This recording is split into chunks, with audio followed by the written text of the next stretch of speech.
Baik, assalamualaikum warahmatullahi wabarakatuh. Selamat pagi, perkenalkan saya Rizkia Soma Salsabila dengan NIM 17221036 dari Ilmu Aktuaria angkatan 2022.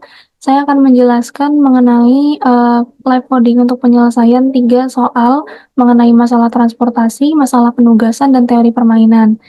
Untuk video ini, saya akan menggunakan software Lingo untuk live codingnya, sedangkan untuk IM for Windows itu akan di video selanjutnya.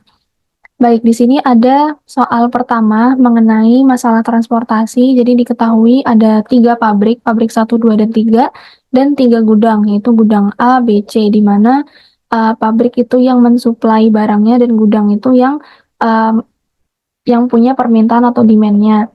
Nah, di sini diketahui di soal ini adalah nilai cost atau biaya transportasinya. Untuk pertanyaannya yaitu disuruh menentukan biaya transportasi yang harus dikeluarkan oleh perusahaan. Jadi kita harus mencari nilai biaya transportasi yang seminimal mungkin yang harus dikeluarkan oleh perusahaan. Baik.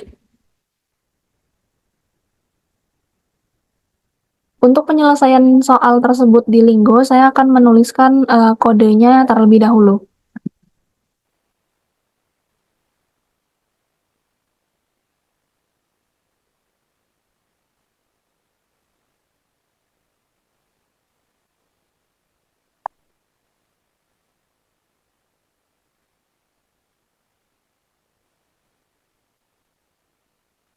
Baik, ini merupakan kode yang dipakai untuk menyelesaikan masalah transportasi di soal nomor pertama.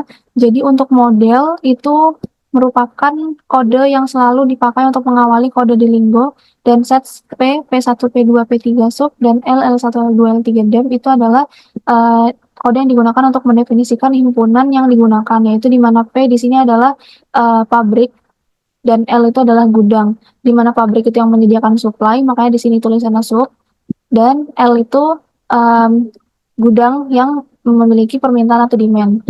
Nah, berikutnya untuk links PL cost shape itu mendefinisikan hubungan antara elemen pabrik dan elemen gudang. And set ini digunakan untuk mengakhiri sets yang sudah kita bangun sebelumnya. Lalu untuk min, add, sum ini digunakan untuk mendefinisikan fungsi tujuan yang ingin dicapai, yaitu meminimalkan biaya transportasi. Berikutnya untuk add for LJ dan add sum PI ini digunakan untuk mendefinisikan kendala yang memastikan bahwa jumlah pengiriman dari setiap elemen pabrik ke elemen gudang itu tidak melebihi dari demand elemen gudang atau L. Nah, berikutnya untuk add for PI dan add sum ini mendefinisikan kendala yang memastikan bahwa jumlah pengiriman ke setiap elemen gudang atau L itu tidak kurang dari pasokan atau supply dari elemen P atau elemen pabriknya. Lalu untuk data, di sini ada data supply, demand, dan cost. Ini semuanya sudah diketahui di soal. Untuk data supply-nya di soal itu ada 90, 98, dan 112. Untuk demand-nya ada 84, 120, dan 96. Lalu untuk nilai cost-nya itu ada 12, 20, 16, 24, 18, dan 12, dan terakhir 10, 12, dan 20. Lalu N data digunakan untuk mengakhiri data yang kita inputkan tadi. Lalu N itu digunakan untuk mengakhiri kode Lingonya. Lalu kita bisa lihat dari solvingan kodenya. Nah, di sini kita dapatkan nilai global optimal solution-nya itu adalah 3660, sehingga kalau kita kaitkan dengan soal nomor 1 tadi, itu berarti atau bermakna bahwa biaya minimal yang harus dikeluarkan oleh perusahaan untuk masalah transportasi tersebut adalah sebesar $3.660 yang ini.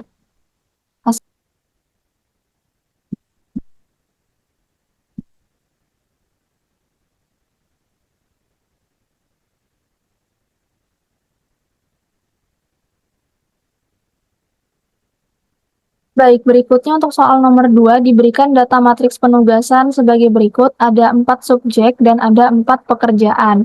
Dengan masing-masing nilai cost di dalam tabel ini adalah waktu pekerjaannya. Jadi ini bukan nilai biaya, melainkan ini adalah nilai untuk waktu pekerjaan untuk setiap subjek dan setiap pekerjaan. Nah, di soal nomor 2 ini adalah metode penugasan atau metode pengarian, sehingga kita disuruh untuk menentukan pembagian tugas untuk keempat subjek atau keempat orang tersebut untuk meminimalkan waktu pekerjaannya. Dengan catatan satu orang itu mendapatkan satu pekerjaan. Baik, untuk penyelesaian soalnya, saya akan menuliskan terlebih dahulu kode yang dipakai untuk menyelesaikan masalah penugasan tersebut.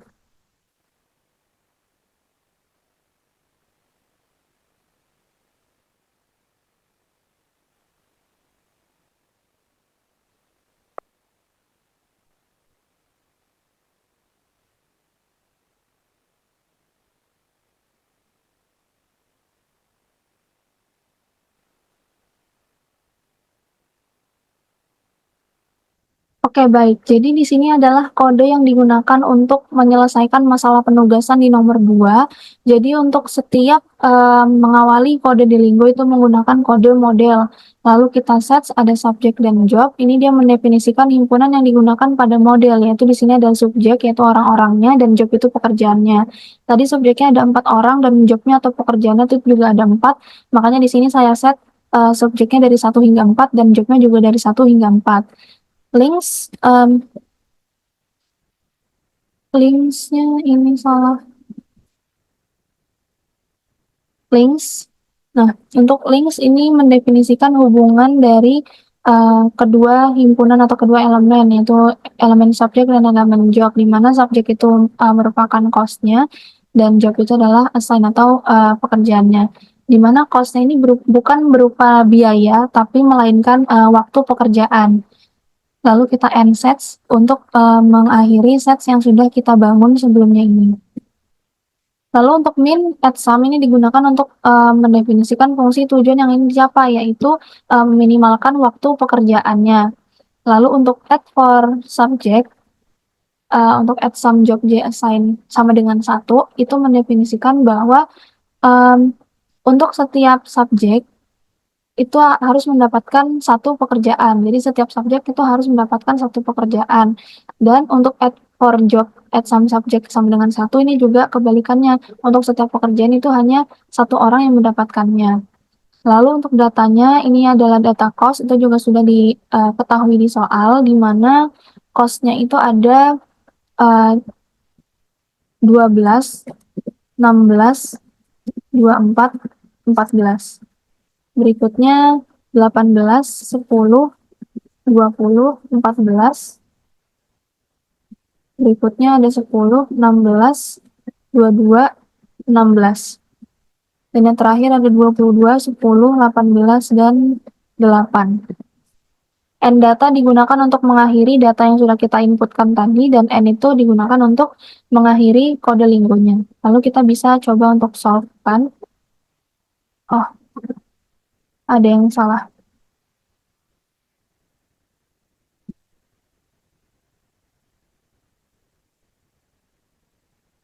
Oke. For some job J, assign, oke, kurang ini. Nah, baik, berikutnya kita bisa langsung solve-kan, kita lihat untuk hasilnya yaitu 52. Jadi untuk global optimal objective value-nya itu sebesar 52. Nah, kalau dari soal tadi kita disuruh menentukan waktu pekerjaan paling minimum yang bisa mereka lakukan. Nah, karena tadi di soal kita disuruh untuk menentukan waktu pekerjaan minimum yang bisa mereka lakukan, itu kita bisa lihat di sini hasilnya berarti 52. Berarti untuk waktu pekerjaan minimum yang bisa keempat orang tersebut lakukan untuk masing-masing pekerjaan totalnya ada 52 menit yang paling minimal. Seperti itu. Untuk pembagian tugasnya, untuk setiap orang itu kita bisa lihat nanti menggunakan QM for Windows, karena untuk Linggo sendiri itu hanya mendapatkan nilai objective value-nya saja. Untuk pembagian penugasannya tidak bisa kita ketahui, jadi nanti untuk pembagian tugasnya seperti apa akan kita bahas di QM for Windows.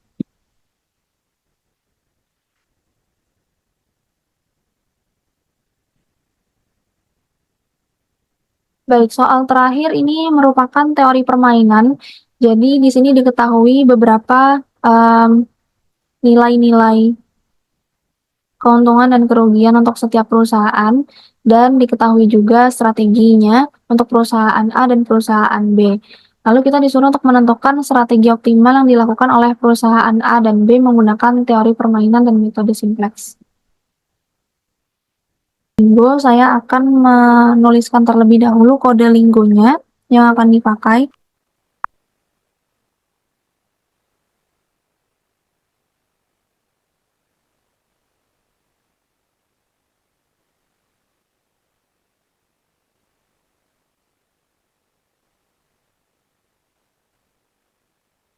Baik, ini merupakan kode linggo yang akan dipakai untuk menyelesaikan, teori permainan, masalah teori permainan di nomor 3. Jadi untuk mengawali kode linggonya pasti selalu memakai kode model, dan sets di sini ada rows dan calls itu digunakan untuk mendefinisikan himpunan yang terlibat.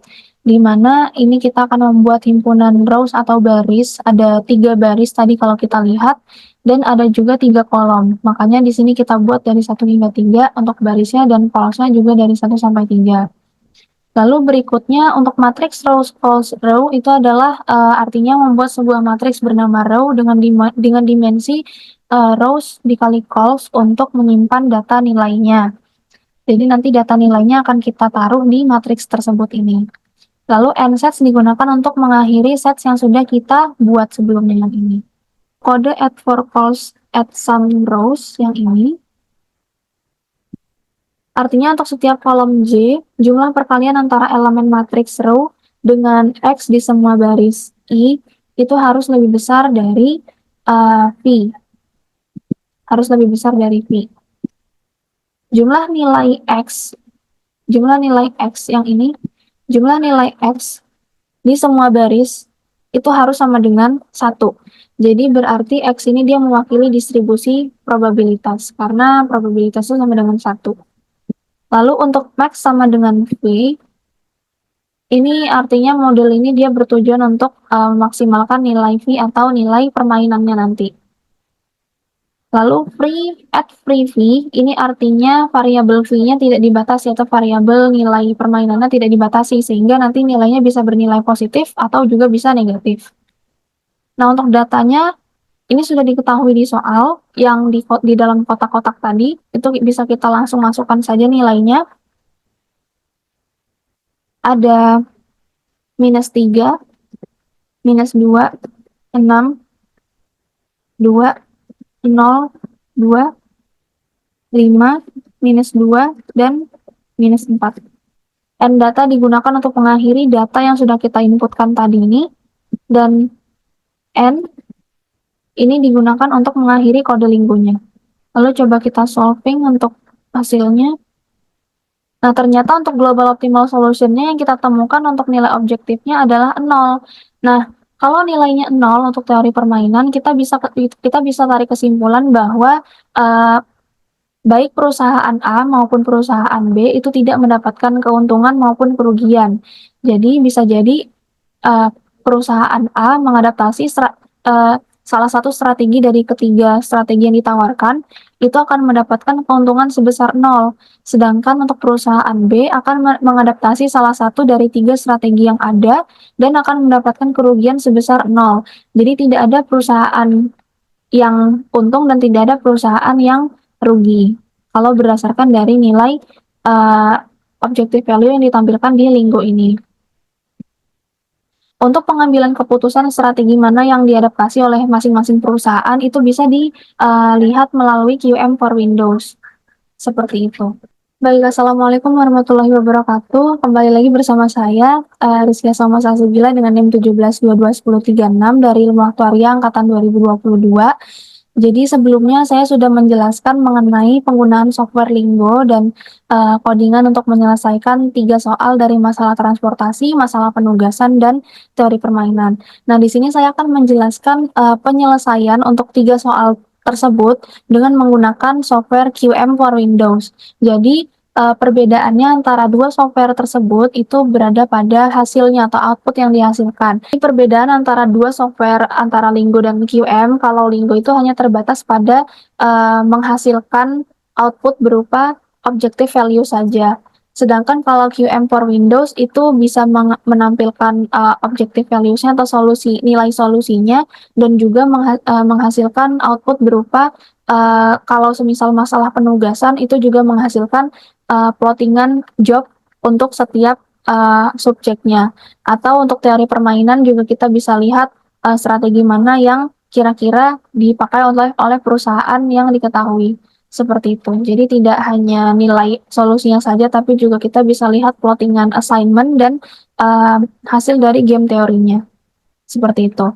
Nah, untuk soalnya,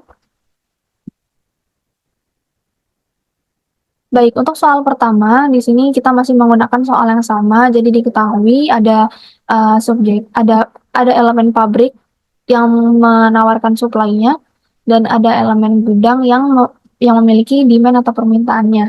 Di sini ada nilai cost-nya. Nah, dari soal nomor 1 ini mengenai masalah transportasi, kita disuruh untuk menentukan biaya minimum yang harus dikeluarkan oleh perusahaan untuk menyelesaikan masalah transportasi tersebut. Jadi untuk di QM for Windows, kita bisa pilih fungsi transportasi, karena tadi di soal nomor 1 itu adalah masalah transportasi, makanya kita pilih yang transportation. Mungkin kita judulnya bisa kasih nama QM1 transportasi. Number of source ini adalah sumbernya. Kalau tadi pabriknya itu ada 3 ya. Destination atau tujuannya juga ada 3, untuk gudangnya ada 3. Objektifnya kita pilih minimize, karena kita mau meminimalkan biaya transportasinya. Lalu untuk row names-nya ini bisa bebas saja dipilihnya, karena nanti juga bisa diubah untuk penamaannya. Untuk row-nya mungkin saya akan pilih 1, 2, 3, 4, 5, dan kolomnya huruf. Lalu kita pencet OK. Nah, di sini sudah terbentuk kolom-kolom dan barisnya. Ini bisa kita ganti penamaannya, kita sesuaikan dengan yang ada di soal.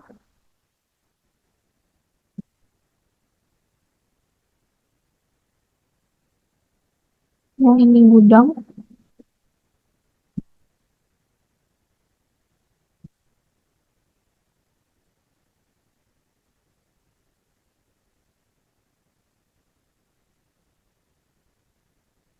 Nah, setelah kita perbaiki tabel-tabelnya sesuai dengan keinginan kita bisa langsung masukkan nilai-nilai cost dan nilai supply dan demand yang sudah diketahui di soalnya.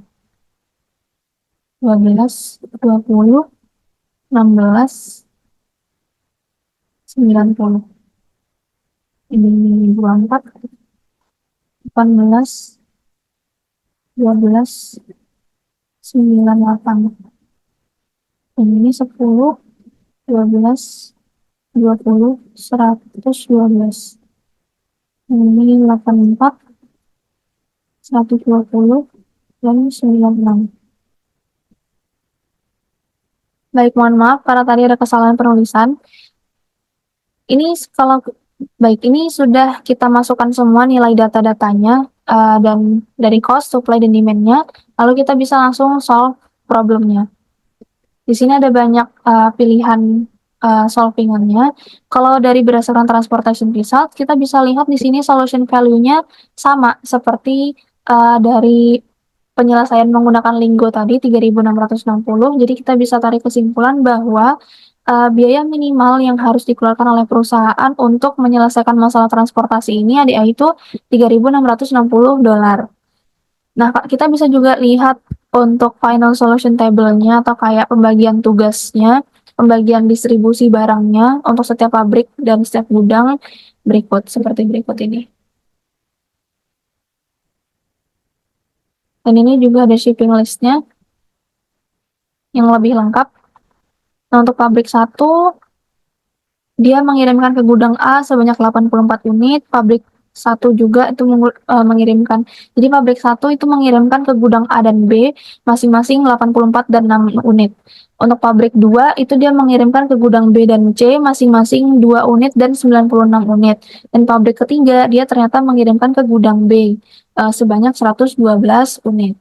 Seperti itu. Itu untuk hasil dari penyelesaian soal masalah transportasi yang pertama menggunakan QM for Windows.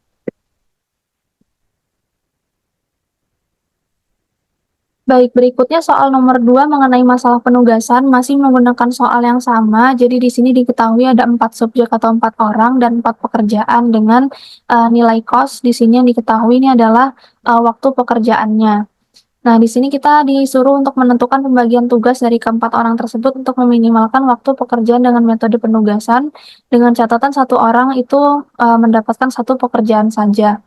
Nah, kita bisa menggunakan QM for Windows karena tadi itu masalah penugasan, maka dari itu kita memilih fungsi assignment yang ini. Title-nya mungkin bisa kita isi QM2 penugasan.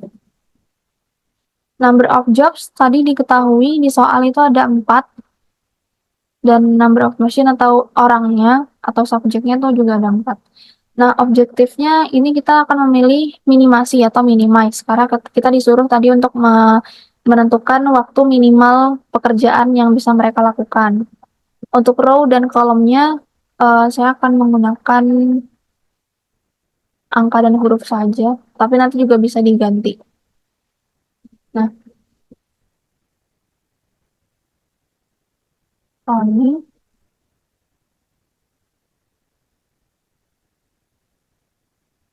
Andi, Lina, Aiman.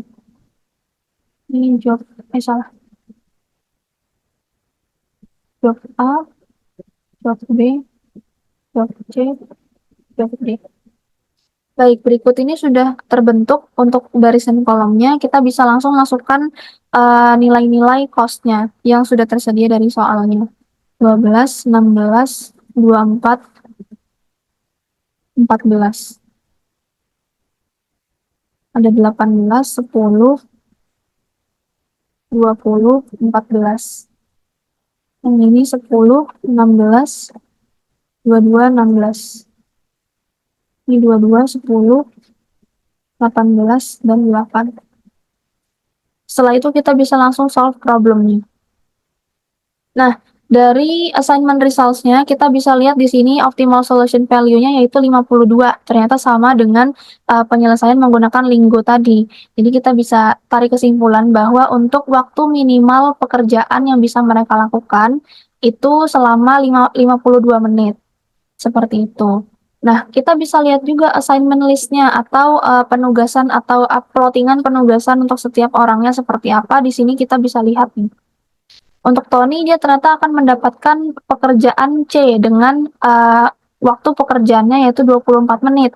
Untuk Andi, dia akan mendapatkan pekerjaan B dengan waktu pekerjaannya yaitu 10 menit. Tina juga akan mendapatkan pekerjaan A dengan waktu pekerjaannya 10 menit. Dan Aiman akan mendapatkan pekerjaan D dengan waktu pekerjaannya yaitu 8 menit. Sehingga untuk total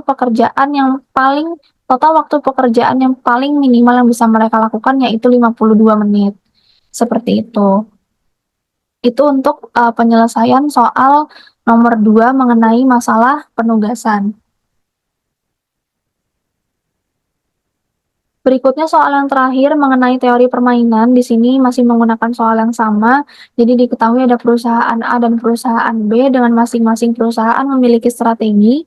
Ada 3 macam strategi A1, A2, A3, dan B1, B2, dan B3.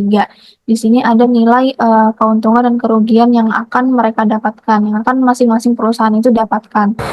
Nah, untuk penyelesaian soal teori permainan tersebut itu bisa kita selesaikan juga menggunakan QM for Windows. Karena ini merupakan soal teori permainan, jadi kita bisa pilih fungsi yang game teori.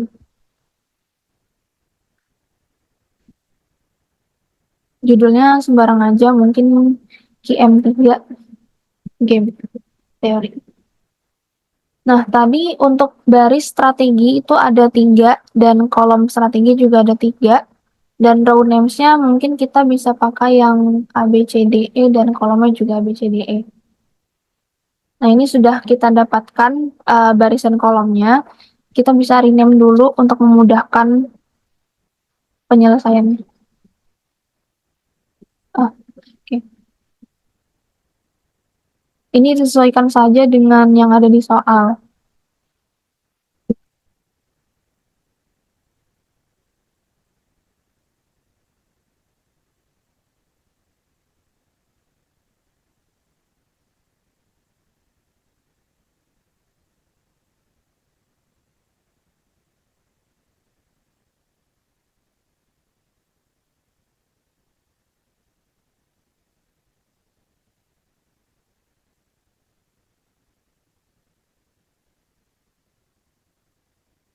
Baik, setelah memasukkan semua data-datanya, kita bisa langsung solve problemnya. Nah, dari game theory results-nya, di sini kita bisa lihat bahwa nilai permainannya yaitu 0 sesuai dengan objective values dari penyelesaian menggunakan Lingo. Itu juga menghasilkan nilai 0.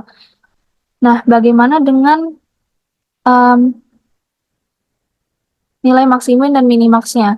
Jadi, kalau di QM itu kita bisa mengetahui nilai maksimin dan minimax. Kalau di Lingo kan tidak bisa. Jadi di sini kita bisa lihat untuk baris minimumnya, ternyata nilai maksiminnya yaitu 0. Dan untuk nilai minimaxnya juga 0. Jadi dari hasil maksimin dan minimax ini kita bisa lihat bahwa untuk soal tersebut dia ternyata menggunakan strategi murni atau pure strategy, pure methods. Tidak menggunakan strategi campuran maupun simplex karena dia sudah menemukan saddle point-nya. Jadi dari maksimin dan minimax ini kita bisa lihat bahwa nilai saddle point-nya yaitu 0. Dengan barisnya itu 0, nilai maksiminnya 0, dan minimaxnya juga 0. Maka dari itu saddle point-nya sudah tercapai yaitu nilainya 0, dan kita bisa tarik kesimpulan bahwa untuk perusahaan A ternyata dia akan mengadaptasi strategi A2 dengan keuntungan yang akan didapatkan sebesar 0. Sedangkan untuk perusahaan B, dia akan mengadaptasi strategi yang B2. Yang B2. Dengan kerugian yang akan dia capai yaitu 0, sebesar 0. Jadi, dari kesimpulan ini kita bisa dapatkan bahwa perusahaan A maupun perusahaan B itu tidak akan mendapatkan keuntungan dan tidak akan mendapatkan kerugian. Perusahaan A akan mendapatkan keuntungan sebesar 0 dan perusahaan B akan mendapatkan kerugian sebesar 0. Tidak untung dan tidak rugi. Seperti itu. Baik, mungkin seperti itu saja penjelasan dari saya mengenai penyelesaian 3 soal tadi, masalah transportasi, penugasan, dan teori permainan menggunakan QM for Windows. Kurang lebihnya saya mohon maaf. Saya tutup. Wassalamualaikum warahmatullahi wabarakatuh. Selamat pagi.